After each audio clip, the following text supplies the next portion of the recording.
Assalamualaikum warahmatullahi wabarakatuh. Video ini kisah tentang dialog antara Heraklius Kaisar Romawi dengan Abu Sufyan. Kaisar Heraklius melakukan penelitian terhadap surat Nabi Muhammad yang diterimanya. Imam Bukhari meriwayatkan dari Ibnu Abbas bahwa Abu Sufyan bercerita kepadanya bahwa Raja Romawi Kaisar Heraklius pernah memintanya menghadap bersama rombongan orang Quraisy. Ketika itu mereka sedang melakukan perdagangan ke negeri Syam. Mereka menemuinya di Ilia. Raja Romawi Heraklius mengundang ke majelisnya dengan didampingi pembesar Romawi lainnya. Lalu ia memanggil juru bahasanya dan bertanya, "Siapa di antara kalian yang paling dekat nasabnya dengan orang mengaku nabi?" Abu Sufyan menjawab, "Aku yang paling dekat nasabnya di antara mereka." Raja Romawi kemudian berkata, "Dekatkan dia dariku, juga sahabat-sahabatnya, dan berdirikan mereka di belakangnya." Kemudian, dia berkata kepada juru bahasanya, "Aku akan menanyakan orang ini tentang yang mengaku nabi itu. Jika ia membohongiku, dustakanlah orang ini oleh kalian." Abu Sufyan berkata, "Demi Allah, kalaulah tidak karena takut menanggung malu jika ketahuan bohong, pasti aku berdusta tentang Nabi."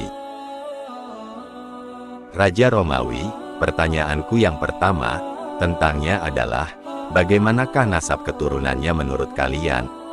Abu Sufyan menjawab, dalam masyarakat kami, dia memiliki nasab yang baik. Raja Romawi, apa yang dia perintahkan kepada kalian? Abu Sufyan menjawab, sembahlah Allah semata, janganlah kalian mempersekutukannya dengan sesuatu pun.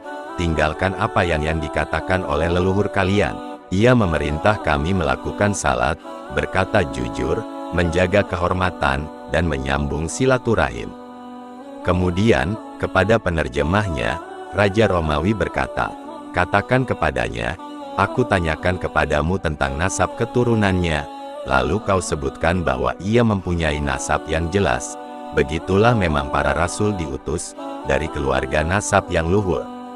Aku tanyakan padamu, apakah ada seorang dari kalian menyerukan kepada hal ini sebelumnya? Kamu jawab belum pernah." Kataku, bila ada orang yang pernah menyeru kepada hal ini sebelumnya, niscaya aku berkata, ia cuma mengikuti perkataan yang pernah ada. Aku tanyakan apakah kakek-kakeknya ada yang pernah menjadi raja? Kau jawab tidak ada.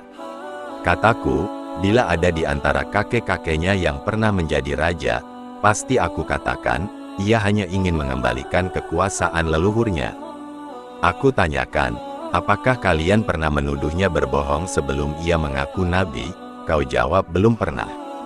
Aku tahu, tidakkah mungkin ia meninggalkan perkataan bohong kepada manusia, kemudian dia berani berbohong kepada Allah? Aku tanyakan, pemuka-pemuka masyarakat yang menjadi pengikutnya, ataukah orang-orang lemah di antara mereka? Kau jawab orang lemah yang menjadi pengikutnya. Aku tahu, memang orang-orang lemahlah pengikut para rasul. Aku tanyakan, apakah mereka bertambah atau berkurang? Kau jawab mereka selalu bertambah. Begitulah halnya perkara iman sampai ia sempurna. Aku tanyakan, apakah ada orang yang murtad karena benci agamanya setelah ia memeluknya? Kau jawab tidak ada. Begitulah halnya perkara iman ketika telah bercampur pesonanya dengan hati. Aku tanyakan, apakah ia pernah berkhianat? Kau jawab belum pernah. Begitulah para rasul, tidak pernah berkhianat. Aku tanyakan, apa yang ia perintahkan? Kau jawab bahwa ia memerintahkan agar kalian menyembah Allah, tidak mempersekutukannya dengan sesuatu pun, melarang kalian menyembah berhala, memerintah kalian salat, berkata benar, dan menjaga kehormatan.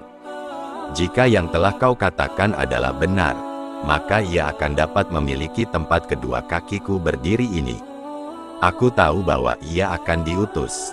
Aku tidak menyangka, ternyata dia dari bangsa kalian. Jika saja aku dapat memastikan bahwa aku akan bertemu dengannya, niscaya aku memilih bertemu dengannya. Jika aku ada di sisinya, pasti aku cuci kedua kakinya, sebagai bentuk penghormatan. Kemudian, Raja Heraklius meminta diambilkan surat dari Nabi Muhammad, itu lalu dibacanya. Setelah selesai dari membaca surat, ramailah suara-suara di sampingnya dan semakin gaduh. Abu Sufyan pun diperintahkan untuk keluar. Abu Sufyan kemudian berkata, "Aku katakan kepada sahabat-sahabatku ketika kami keluar, sungguh masalah anak Abi Kabsyah, Nabi Muhammad, ini semakin runyam. Sungguh ia ditakuti raja orang kulit kuning.